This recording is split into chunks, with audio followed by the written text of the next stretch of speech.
1, 2, 3, come on!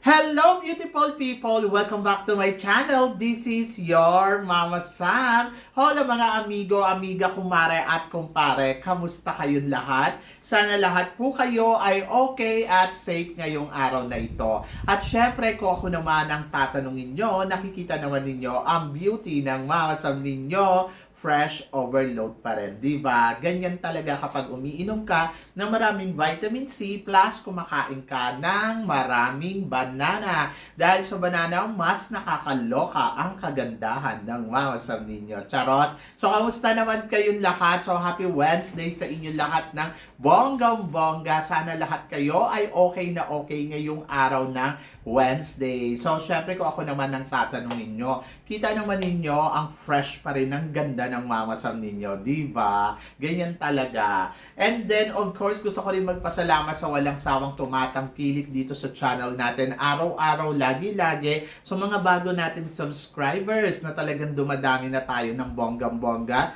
maraming salamat sa pagmamahal at support. God bless you all and more power. And then, of course, sa mga laging nakasubaybay talaga at loyal na Mama Sam sa mga comment section na busy dyan, ay nako, thank you so much. Kaya may shoutout kayo sa akin. So, shoutout kay Loveliness, Divina Terniral. So, maraming salamat din kay Victoria Arribas, Rafi Alcantara, syempre si Mark Joseph Fontanilla, hello. Andiyan din si Victor Michael Tanada, Cesar Anion Nuevo, hello, maraming salamat. Rosal 2016, Beji Bacod, maraming salamat. Syempre kay Ninong Perfecto R. Enshong Jr., thank you. Fernando Martin Vera Cruz from Australia, hi! And then of course kay Arpen from Australia din. And then andyan din si Dr. Glenn Pascual, Ronald Cuevas from Canada. And then si Joseph Di Mapilis, si GB Verano, hi, thank you for follow, support, and love. And then of course si Ed He na talaga naman, oh my gosh, maiyak-iyak siya about Atisa. Siyempre, maraming salamat din kay Ronald Nunez Kamakatangay. Maraming salamat. Kay Moyut Gerardo, thank you. Manolo Manuel, si Jervin at Carlo, maraming salamat.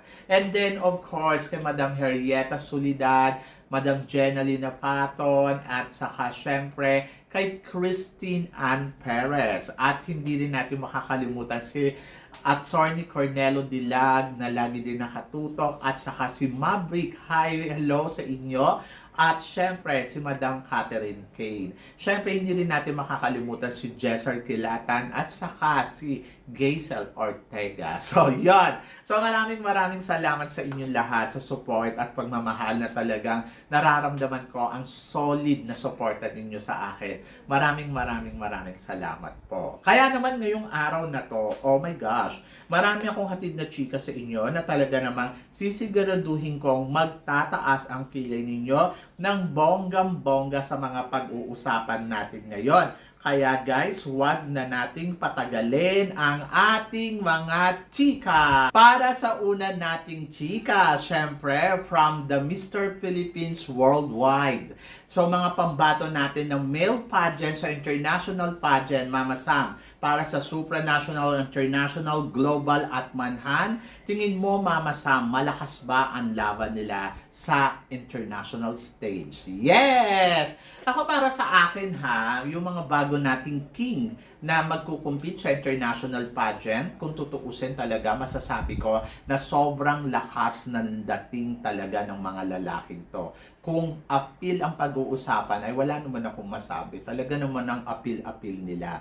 And then, umaasa ako sa supranational, magpe-penetrate tayo doon hanggang sa top 5. Kasi nakikita ko naman si Kenneth na talagang palaban to, at parang feeling ko na experience niya na ang isa sa mga nag-compete sa international stage, and alam niya na kung ano ang gagawin niya. So, umaasa ako na magta-top 5 tayo sa Mr. International or magta-title possible din. And then of course, syempre umaasa din ako sa Mr. International syempre na si Kurt Bonda, di ba? Christine Ann, na talaga namang parang feeling ko eto na yung time ng Philippines na makuha ang corona ng Mr. International. Bakit hindi? Gwapo si Kurt, kilala dito sa Thailand, and ang lakas nung laban niya para sa Mr. International. Lalo na syempre, si Kun An ang kanyang backer for sure.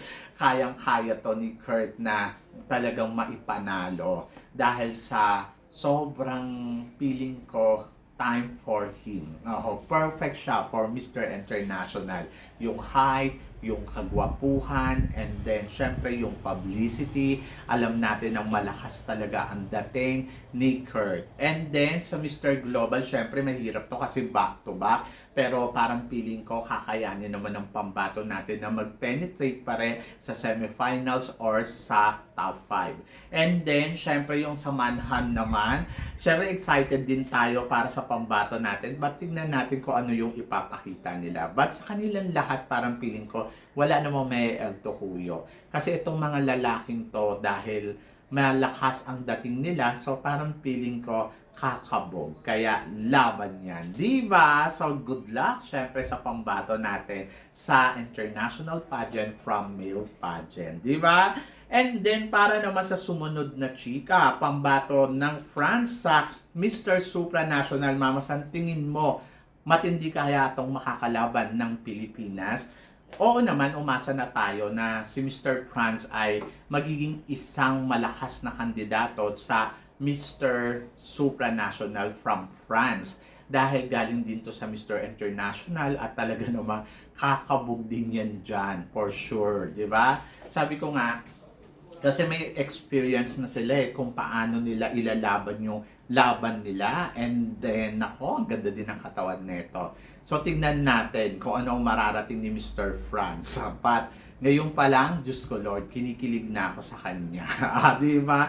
Panalo yan. Sobrang lakas din ng dating yan. At my gosh, talagang aabangan ko sila sa supranational ngayon. Kaya, laban Philippines. And then, of course, para sa Team International, Mama Sam, tingin mo, malakas ba ang laban ng pambato natin sa Miss International na si Mirna Isguera at saka syempre si Kurt Bonda? Tingin mo mag-title kaya silang parehas? Maganda si Mirna, gwapo si Kurt, saan pa?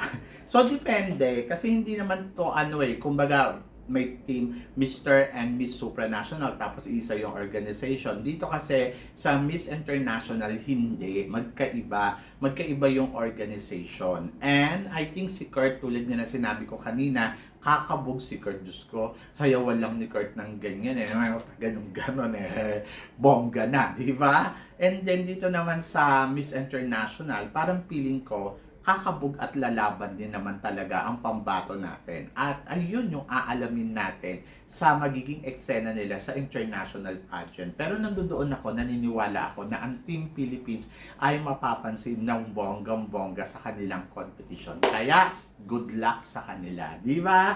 So, nakaka-excite yan. Malay mo, tayo ang mag-uwi ng corona. And then, eto nga, para sa sumunod na chika, Amanda Obdam and Antonio Porcel. Ano na nga ba ang nangyari sa Miss Supranational Thailand? Bakit si Amanda Obdam ay hindi na siya nakafollow sa Miss Supranational? Di ba napabalita nga na siya ang magiging national director? Hindi ba napalitan na to ni Antonio Porcel? Ay nako, hindi ko alam. Naloloka ako dyan. So, hindi ko alam kung ano ang nangyari dito sa Miss Supranational Thailand. Kasi di ba kamakailan lang nabalitaan natin na si Amanda Obdam ang hahawak nito. Pero si Amanda Obdam kasi from Universe, tapos hindi naman niya na-experience sumali sa supranational, di ba? So, nagtataka ako doon. Pero ngayon, parang hindi na siya nakafollow sa supranational at wala akong balita kung sino na nga ba ang may hawak ng supranational ngayon. Pero ito nga ang chika, pinalitan na daw ni Antonia Porcil dahil ang national director na daw ng Thailand ay si Antonia Porcil. Hindi ko confirm yan, pero ando doon ako na parang hindi rin imposible. Kasi kung iisipin mo, si Antonia Porcil is from supranational. Eh baka nagbalik loob na siya kaysa naman pumunta doon sa universe, di ba?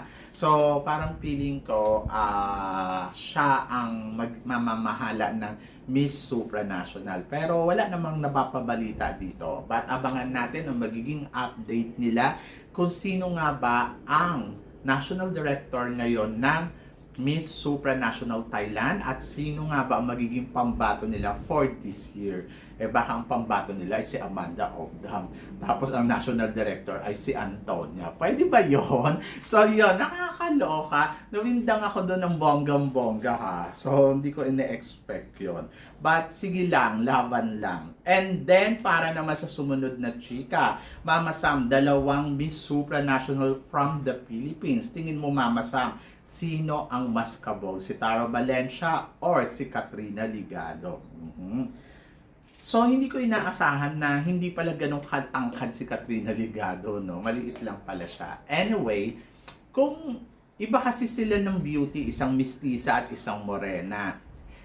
Yung beauty ni Katrina Ligado, talagang patok yan pag dinala mo sa Europe. Kasi syempre maganda, tapos morena, talagang mag-shine yan doon ng bonggang-bongga.